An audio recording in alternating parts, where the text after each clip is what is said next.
Bussy Anand மேல வந்து வழக்கு போட்ட காவல்துறை ஏங்க விஜய் மேல போடல? அப்படின்னு நான் திருமாவளவன் அவர்கள் கேள்வி கேட்குறாங்க.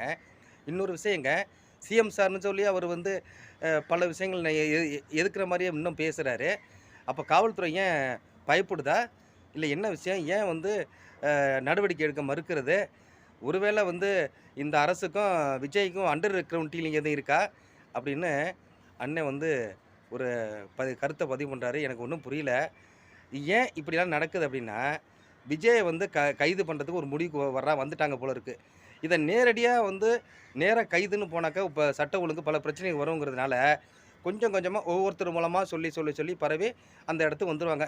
அன்னைக்கு அண்ணன் பேசிட்டார்ல, அதுக்கு பிறகு இன்னொரு கட்சி நம்ம மார்க்சிஸ்ட் கம்யூனிஸ்ட்டுக்கு போகும். அதுக்கு பிறகு வந்து நம்ம வைகோ பேசுவாரு.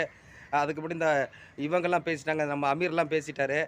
பல பேர் வந்து பேச ஆரம்பிச்சுட்டாங்க. கொஞ்சம் கொஞ்சமா பேசி என்ன பண்ணுவாங்கன்னா, அந்த நிலைய கொண்டு வருவாங்க. இப்ப ஒரு பெருந்தலைவர் யாராவது செத்தான்னு வச்சுக்கங்களேன், என்ன பண்ணுவாங்க?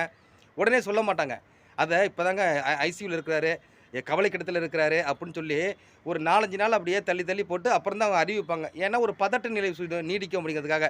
இப்ப அதே நிலைய விஜய் கைது பண்றதுக்காக இந்த விஷயத்த வந்து முன்னெடுக்கிறாங்க. முதல் முறையா வந்து நம்ம அண்ணன் வந்து திருமாவளவன் அண்ணன் வந்து சொல்லியிருக்கிறாரு.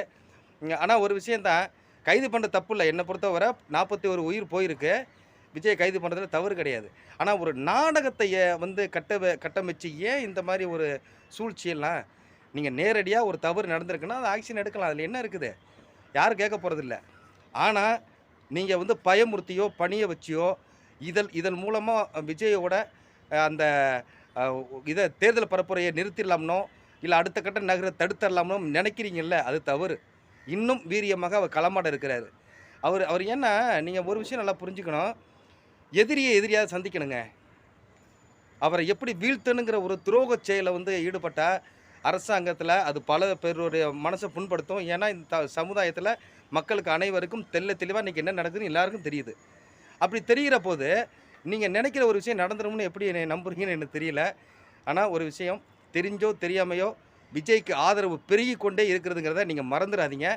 கண்டிப்பா நீங்க பேசுற விஷயங்கள் நல்ல விஷயமா நடக்கலாம். நீங்க உங்களுக்கு ஆதரவா சில விஷயம் நடக்கிற மாரி தெரியலாம். ஆனா அது ஆதரவா இருக்காது. எதிரா தான் போய் முடியும்.